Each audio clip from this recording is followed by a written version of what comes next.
नमस्कार दोस्तों, आप सभी का स्वागत है हमारे YouTube चैनल इंग्लिश विजार्ड में। मेरा नाम है आदित्य धनराज। दोस्तों, आज हम लोग सीखेंगे कि एक कॉम्प्रहेंशन, एक पैसेज को कैसे सॉल्व करना चाहिए। बहुत ही इंटरेस्टिंग टॉपिक है। एक बात आपको बता देते हैं, पैसेज सॉल्व करते समय बहुत सारी हम लोग गलतियां करते हैं। किन चीज़ों को हमें करना चाहिए, किन चीज़ों को हमें नहीं करना चाहिए, किस से हमें स्टार्ट करना चाहिए, किस क्वेश्चन को हमें बाद में करना चाहिए, किस क्वेश्चन को हमें पहले करना चाहिए, ये सारी चीज़ें हम लोग डिस्कस करेंगे। और बहुत इंपॉर्टेंट चीज़ें आपको और भी मिलेंगी जो शायद ही कहीं पर मिलें। कई बार ऐसा होता है कि उन चीज़ों को हम लोग इग्नोर कर देते हैं या छोटा समझ देते हैं, लेकिन वो चीज़ें बहुत कारगर होती हैं। तो हम लोग स्टार्ट करते हैं, ज़्यादा देर नहीं करेंगे। देखिए, जब कोई भी आपको पैसेज दिया जाता है, अब पैसेज का मतलब क्या होता है, या पैसेज लिखा हो या क्या बोलते हैं, कॉम्प्रहेंशन। आप बातों को समझते चलो, कहने का मतलब एक अच्छा वीडियो मिलेगा आपको। कॉम्प्रहेंशन या पैसेज का मतलब क्या है? कॉम्प्रहेंशन मतलब होता है ऐसा एक टेक्स्ट जिसमें जानकारी निहित है, उस जानकारी को पढ़ने के बाद कुछ क्वेश्चंस का आंसर देना होता है। तो सबसे पहले जब हम लोग पैसेज करना स्टार्ट करते हैं तो एक इंस्ट्रक्शंस मिलेगा। क्या मिलेगा? Read the passage carefully. Read the, और क्या मिलेगा? पैसेज, और क्या लिखा होगा? केयरफुली। तो अब ये जो इंट्रोडक्शन है, इसको पढ़ने के बाद एस्पिरेंट्स को लगता है ये बिल्कुल बात सही है, रीड द पैसेज केयरफुली। लेकिन मैं आपको बता दूं, आपको यही काम नहीं करना है। आपको पैसेज को केयरफुली पहले पढ़ना ही नहीं है। सबसे पहले हम लोग क्या करेंगे, तो हमारा जो पहला पॉइंट होगा, आप पैसेज पढ़ने से पहले क्या करना चाहिए, हमें सबसे पहले करना चाहिए जो हमारे क्वेश्चंस दिए जाते हैं। जैसे मान लीजिए कोई आपका पैसेज बड़ा हो सकता है, कोई छोटा हो सकता है।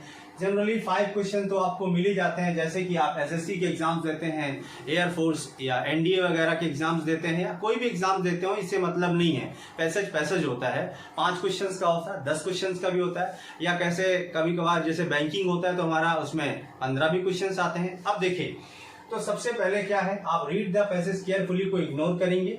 सबसे पहले क्या करना होगा, आपको उसके क्वेश्चंस पढ़ने होंगे। अब ये बात तो कई जगह आपने सुनी भी होगी कि पहले हमें क्वेश्चन पढ़ना चाहिए, लेकिन अब ये फायदा किस आदमी को ज्यादा होता है मैं आपको बता दूं। एक ऐसा व्यक्ति जिसका मेमोरी थोड़ा सा अच्छा है, मेमोरी इन द सेंस कि जैसे मान लीजिए कई बार आजकल जो ऑनलाइन होने लगा है, क्वेश्चन पेपर आता है, तो होता क्या कि क्वेश्चन पता लगा आपका दूसरे पेज पे चला गया, पैसेज पहले पेज पे रह गया। हालांकि ये बात सही है, तो आप करना क्या होगा कि आपकी मेमोरी थोड़ी सी शार्प होनी चाहिए कि आप जो क्वेश्चन पढ़ रहे हैं तो आपके दिमाग में थोड़ी देर के लिए रुकते हो। इसके लिए आप प्रैक्टिस तो करेंगे वैसे भी। तो आपको क्या करना, सबसे पहला जो है वो क्वेश्चन पढ़ लीजिए। अब क्वेश्चन पढ़ते समय आपको क्वेश्चन किस किस तरीके के मिलेंगे, एक सबसे इंपॉर्टेंट बात आपको बताते हैं कि जैसे मान लीजिए पहला क्वेश्चन आप पढ़ते हैं और दूसरा, तीसरा, चौथा क्वेश्चन पढ़ने के बाद दूसरा काम जब आता है, उसके बाद हम लोग क्या करते हैं, फिर हमें आपका पैसेज को पढ़ना चाहिए। अब पैसेज को पढ़ते समय क्या करते हैं, स्टार्टिंग में जो चीजें दी जाती हैं वो एक्चुअली हमारे लिए अनरियलिस्टिक होती हैं। और एक बात सबसे इंपॉर्टेंट ध्यान रखेंगे, जो क्वेश्चन हमारा पहला होता है, हमारा जनरली पहला जो क्वेश्चन होता है उसको हम क्या करते हैं, इसका आंसर जो है ढूंढने की कोशिश हम करना स्टार्ट कर देते हैं। लेकिन ये जरूरी नहीं है कि आपका जो पहला क्वेश्चन है वो पैसेज के पहले ही पैराग्राफ से मिल जाए, ये जरूरी नहीं है। ये हम लोग गलती हमेशा करते हैं। तो ये गलती आप बिल्कुल भी मत करें कि आप ये बस सोचें कि जो पहला क्वेश्चन होगा वो स्टार्टिंग से मिलेगा, दूसरा क्वेश्चन होगा उसके बाद मिलेगा, तीसरा क्वेश्चन होगा उसके बाद मिलेगा, चौथा क्वेश्चन होगा उसके बाद आएगा, और आखिरी का जो क्वेश्चन होगा वो आपके सबसे बाद वाले टेक्स्ट में या मतलब पैराग्राफ में मिलेगा। ऐसा जरूरी नहीं है। कई बार ऐसा होगा कि पहला क्वेश्चन आपको लास्ट में जो पैराग्राफ है उससे मिल जाए, बीच में जो इंपॉर्टेंट चीजें दी गई वो पहले पूछ देता है। तो ये गलती आप बिल्कुल भी मत करें कि ये जरूरी नहीं है कि पहला जो क्वेश्चन हो उसको स्टार्टिंग से ढूंढना स्टार्ट कर दें, तो ये जरूरी नहीं है। इसी वजह से आप पैसेज को एक बार पढ़ो। ये बात किस वजह से, जैसे मान लीजिए फॉर एग्जाम्पल मैं देता हूं आपसे, मैं ये कहूं कि इस कमरे में मेरा कुछ खो गया है, तो आप ढूंढते रहोगे। अब आपको पता ही नहीं चला कि क्या खोया है, चाबियां खोई हैं, पैसे गिर गए हैं, बटुआ पर्स गिर गया है, पेन गिर गया है, ये तो पता नहीं है। तो यही बात होती है कि अगर आप पहले पैसेज पढ़ लोगे तो आपको पता नहीं चलेगा कि हमें आंसर किस चीज का देना है, किस चीज पे फोकस करना है, किस चीज पे फोकस नहीं करना है। ये समस्या रहती है। इसी वजह से कहा जाता है कि क्वेश्चंस को पहले पढ़ो। जैसे मैं अगर आपको बोल दूं कि मेरी चाबियां इस कमरे में खो गई हैं, आप ढूंढो, तो आपका टारगेट फिक्स है कि हमें चाबियां ढूंढनी है। अनरियलिस्टिक चीजें जैसे कुछ मिल जाएगा, पेन पड़ा हुआ है, पैसे पड़े हुए हैं, सिक्का पड़ा हुआ है, या कुछ ऐसी चीजें, उनको आप इग्नोर करते जाएंगे। बस बात वही है यहाँ पर कि इसी वजह से क्वेश्चन को पहले पढ़ना चाहिए।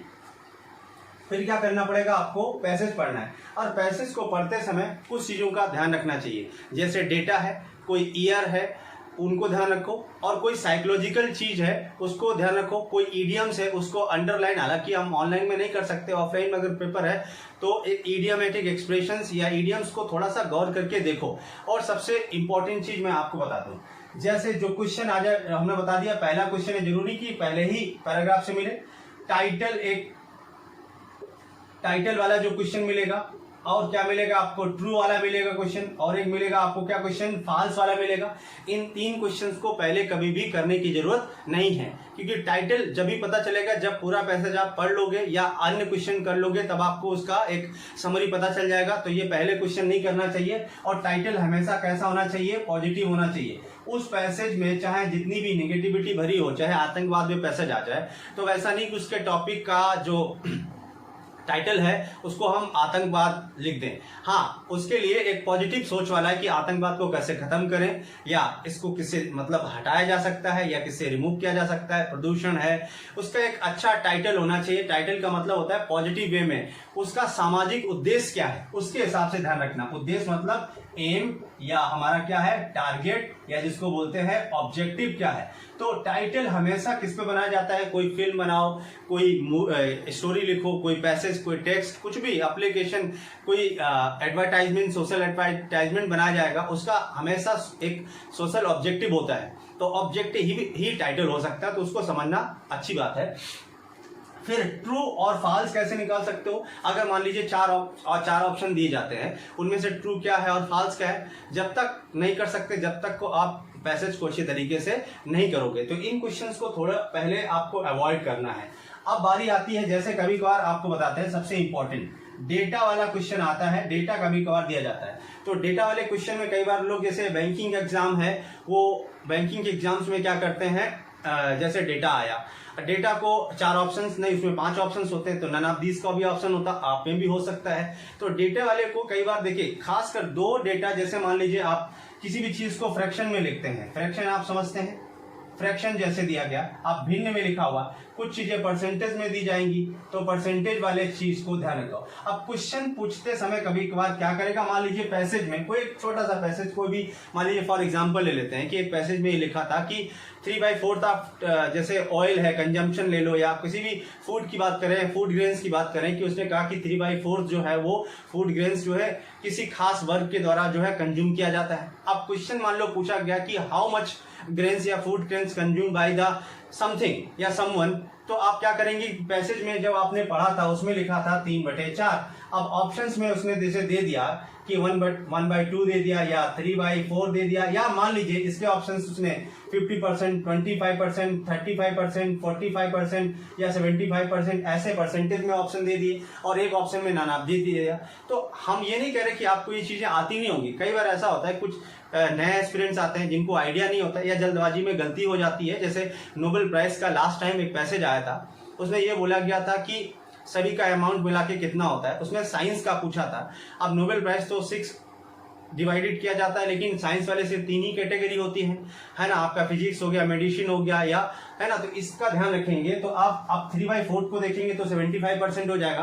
तो इसका डेटा बेस जो होता है, डेटा आप बहुत अच्छी तरीके से ध्यान रखेंगे। कई बार डेटा में गड़बड़ी करते हैं, पूछते कुछ फ्रैक्शन में है या देते फ्रैक्शन में, पूछ किस में लेते हैं, परसेंटेज में। तो ये सारी चीजें थोड़ा सा ध्यान रखेंगे। और कई बार एक निश्चित चीज का ही पूछा जाएगा, हम उसको होल कंसिडर कर लेते हैं। तो ये बहुत अच्छा क्वेश्चन है, डेटा का हमेशा ध्यान रखेंगे, ट्रू और फॉल्स पहले नहीं करते हैं, टाइटल हमेशा पॉजिटिव होता है, उसका ध्यान रखेंगे। अब उसके बाद में आती है, जैसे कि पहले क्वेश्चन तो पढ़ लिए, पैसेज हम लोग पढ़ चुके हैं। उसके बाद में कुछ क्वेश्चन ऐसे होंगे जैसे कि अब इसमें सिनोनिम्स आए या एंटोनिम्स आए। अब प्रॉब्लम क्या है, जैसे हम लोग कभी भी डिक्शनरी में पढ़ते हैं, डिक्शनरी में पढ़ा हुआ शब्द, ये जरूरी नहीं कि आपने कभी भी किसी भी चीज का मीनिंग डिक्शनरी में पढ़ के आपने उसको तैयार किया। लेकिन हम लोग जब एग्जाम में जो पैसेज होता है उसमें जब हम उसी शब्द का एंटोनिम्स या सिनोनिम बताते हैं तब हमको ये लगता है कि नहीं यार ये यही आंसर होगा। हम आपको एक बार बताते हैं, आपने डिक्शनरी में उसका बेसिक मीनिंग कभी भी कुछ पढ़ा हो, उससे लेना देना नहीं है। आपको क्या करना है, जो सेंटेंस में मीनिंग है। अब इसी वजह से कई बार लोग बोलते हैं सर सिनोनिम एंटोनिम तो कभी भी याद नहीं होते, लेकिन मैं आपको बता दूं सबसे ज्यादा इंपॉर्टेंट यही है कि पैसेज तो बिल्कुल आसान है। पैसेज में मान लीजिए कोई सेंटेंस दिया जाता है, सेंटेंस में जो वर्ड यूज किया गया है उसका मीनिंग निकालना बहुत आसान है, क्योंकि सेंटेंस जब पढ़ोगे। और सबसे इंपॉर्टेंट पॉइंट ये है कि कभी भी, मैंने आपको बताया नहीं कि हम जैसे हिंदी भाषी है, कोई भी व्यक्ति अगर हिंदी मीडियम का है, या जनरली ज्यादातर इंडिया में तो हिंदी मीडियम स्टेट बोर्ड वाले हैं, आज अब थोड़ा सा चलन में आया है कि आप इंग्लिश मीडियम के हैं, तो हिंदी निकालने की कोशिश करते हैं। देखो एक बात समझ लो, आप अगर पैसेज में आप हिंदी निकालने बैठोगे तो आप पैसेज कभी नहीं कर सकते। सिर्फ इसी वजह से ही लोग पैसेज इग्नोर कर देते हैं, छोड़ देते हैं। भाई छोड़ना कुछ भी नहीं है, उसमें साफ साफ क्वेश्चंस के आंसर देने। देखिए आपका जो एग्जामिनर है, ग्रामर नहीं पूछा जाता पैसेज में, आपका IQ लेवल कितना अच्छा है, मतलब आप किसी भी चीज को पढ़ के कितनी जल्दी समझ लेते हैं, ये बहुत जरूरी है। समझ पा रहे हैं ना, उसमें ग्रामर नहीं पूछा जाता कि कोई रूल पूछे जाएंगे, इसी वजह से सारी चीजें उसमें नीट होती हैं। लेकिन आप कितना ऑब्जर्व कर लेते हैं, आप कितना उस चीज को जल्दी सीख सकते हैं। या देखिए एक ऑफिसर बनने के लिए आप किसी भी वर्ग में काम करते हो, ऑफिसर बनना है, आप सोचो कोई बड़े से इंस्ट्रक्शंस की बात करेंगे, उसमें से आपको कॉन्टेक्स्ट निकालना है, प्रेसी बनाना है, तो उस व्यक्ति को वही बना सकता है जो उससे समरी निकाल के तुरंत उस चीज को अपने शब्दों में लिख दे। वही इसी स्किल की वजह से इसका टेस्ट हुआ करता है, तो इसका हिंदी निकालने की जरूरत नहीं है। जैसे मान लीजिए कोई भी सेंटेंस में कोई पैसेज था, उसमें ये लिखा गया कि, मान लीजिए लिखा गया है कि राम, और उसके बाद में लिखा नोज, अब उसके बाद में कुछ भी लिखते हैं सिस्मोलॉजी। अब सिस्मोलॉजी का मतलब क्या है आपको आइडिया नहीं है, लेकिन क्वेश्चन आपका ये कभी नहीं पूछा जा सकता कि हाँ सिस्मोलॉजी का मतलब, एक बार बता देते, इस सेंटेंस के अकॉर्डिंग कभी भी सिनोनिम नहीं पूछा जा सकता जब तक कि उसको एक्सप्लेन ना किया जाए, जब तक कि उसको सेंटेंस में फ्रेम ना किया जाए। इस पर सिर्फ यही क्वेश्चन बन सकता है कि हु नोज सिस्मोलॉजी। तो भाई सिस्मोलॉजी का मतलब आए या ना आए आपको कोई फर्क नहीं पड़ता, आप जानते हैं, राम जानता है। लेकिन अगर किसी भी शब्द का सिनोनिम एंटोनिम्स पूछा जाएगा तो उसको सेंटेंस में एक्सप्लेन जरूर करेगा, बिल्कुल करेगा कि seismology is a kind of something, जैसे ना इन विच हम लोग क्या इसका अर्थक्वेक एपिसेंटर का अध्ययन करते हैं, अर्थक्वेक का अध्ययन करते हैं। हाँ, अब अर्थक्वेक जानते हैं तो शायद अर्थक्वेक को हटा के वो एपिसेंटर लिख दे, टेक्टोनिक्स प्लेट्स लिख देगा।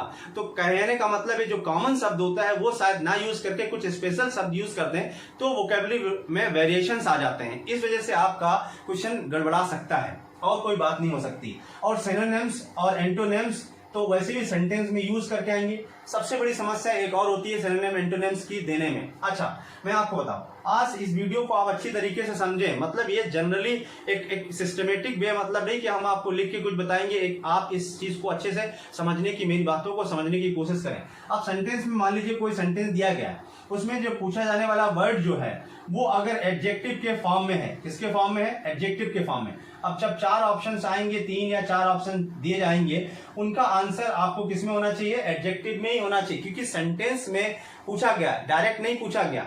मान लीजिए इस सेंटेंस में ये जो शब्द पूछा गया है ये एडजेक्टिव के रूप में पूछा गया है और उसका सिनोनिम आपको बताना है।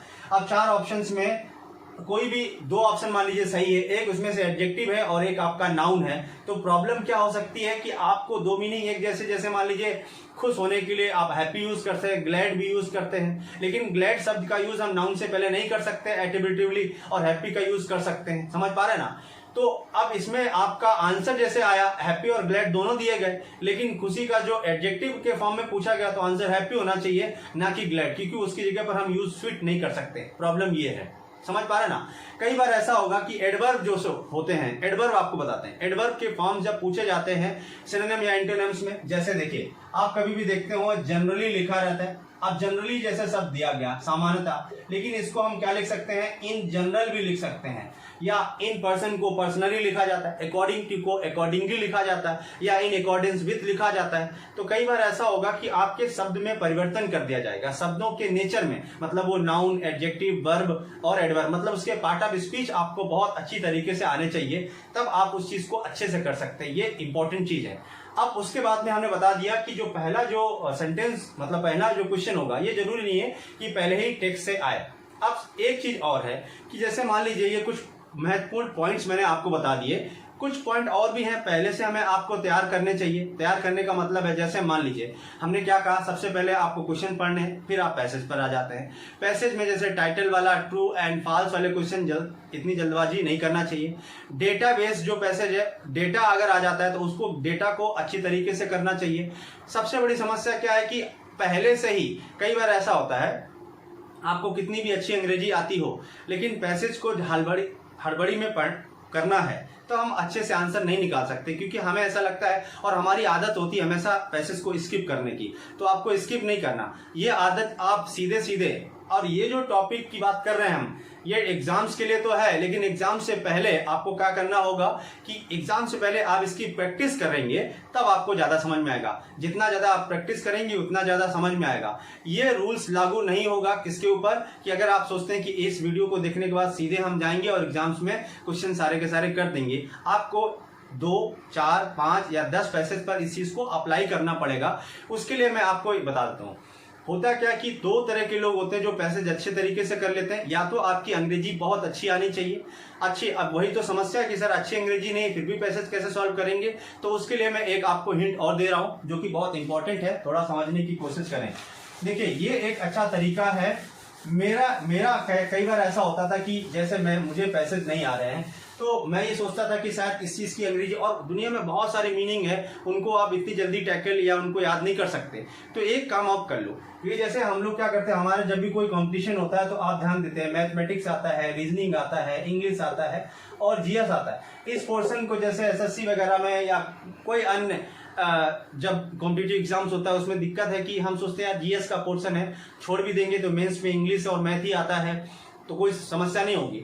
एक आदत डाल लीजिए, टॉपिक जो है वो कुछ खास टॉपिक इसी वजह से कहा जाता है न्यूज़पेपर्स पढ़िए। न्यूज़पेपर पढ़ने का मतलब ग्रामर सीखने के लिए नहीं होता है, वो वोकैबुलरी और निश्चित टॉपिक जो है उनके हिसाब से करना चाहिए। खासकर हमारी दुनिया में जो भी चल रहा है या जो भी पैसेज आते हैं आपने देखा होगा क्या होता है, साइंस एंड जो है टेक्नोलॉजी जैसे, या जिसको बोलते हैं रिसर्च एंड डेवलपमेंट। उसके बाद में जैसे क्या हो गया, एजुकेशन हो गया।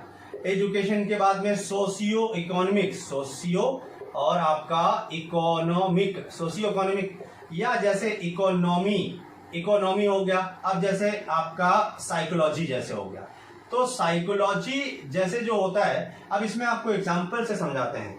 आप इन टॉपिक को जैसे, अब आप बोलेंगे सर वही बात कह दी आपने पढ़ने के लिए। देखो बेटा एक बात समझ लो, पढ़ना तो पड़ेगा, कोई भी एग्जाम हो आपको किसी भी, जैसे कोई मैजिकल ट्रिक्स या इन सारी चीजों का ट्रिक्स विक्स से कभी भी कोई एग्जाम नहीं निकला। आप सभी लोग जानते हैं, जितने भी लोग पढ़ने वाले हैं वो सिर्फ और सिर्फ पढ़ के ही एग्जाम निकाल सकते हैं, कोई ट्रिक्स से एग्जाम नहीं निकलता। आज तक ट्रिक्स जब भी अप्लाई होती है जब उसका बेसिक कॉन्सेप्ट या फैक्ट पता होता है तब हम आपको बता देते हैं। जैसे कि आप साइकोलॉजिकल पैसेज, जैसे कि एयरफोर्स नेवी वगैरह में जैसे गिरगिट पर कुछ पैसेज आया था पिछली बार, तो गिरगिट रंग कब बदलता है। तो आप एक काम कर सकते हैं, जब आपकी थोड़ी सी अगर रीडिंग वैरायटी या रीड करते हैं किसी भी चीज को, तो आप अच्छी तरीके से रीड करना स्टार्ट कर दीजिए। कभी मैगजीन्स में या कभी निश्चित न्यूज़पेपर, या जरूरी नहीं है डिस्कवरी चैनल भी आप देख सकते हैं। तो ऐसे टॉपिक्स जो मैंने आपको बताए हैं उनमें क्या है, 2 काम करिए। विशेष ये जो टॉपिक मैंने लिखे, साइकोलॉजिकल कोई भी फैक्ट है, हम भूलते क्यों हैं, ऐसा कुछ, हमें सपने क्यों आते हैं, ऐसा कुछ, टेलीपैथी, ऐसा कुछ, नए नए चीजों को जानने की कोशिश करें। जो व्यक्ति नए नए चीजों को जानने की कोशिश करेगा, क्योंकि पैसेज में वही आता है। अब जैसे मान लीजिए किसी नई मछली के मतलब स्पीसीज को पता किया गया, उनमें ऐसा क्या है, रिसर्च एंड डेवलपमेंट, टेक्नोलॉजी के बारे में।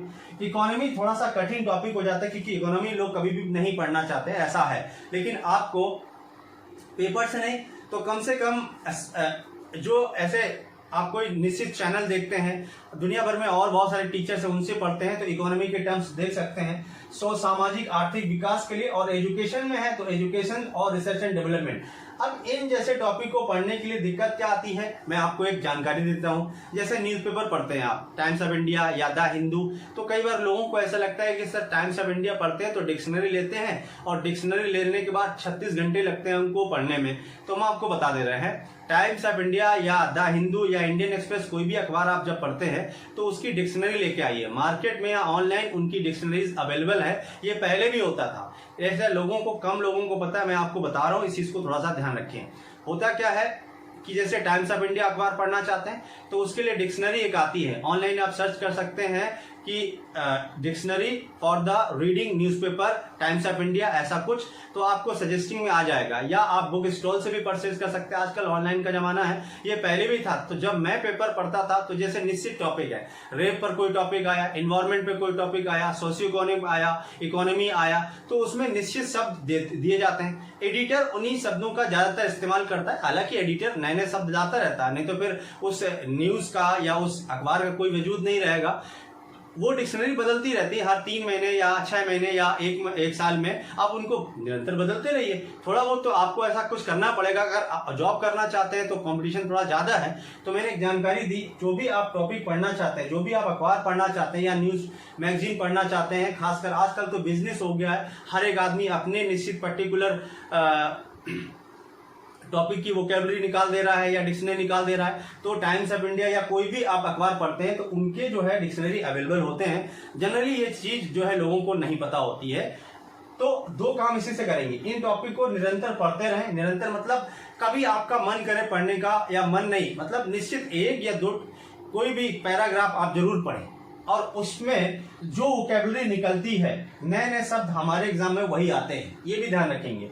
और एक ये चीज हो गई सबसे इंपॉर्टेंट चीज, अगर इंग्लिश का पेपर चल रहा है, देखिए वीडियो को आप अंत तक देखें, बहुत आप अच्छी तरीके से इस चीज को समझ जाएंगे।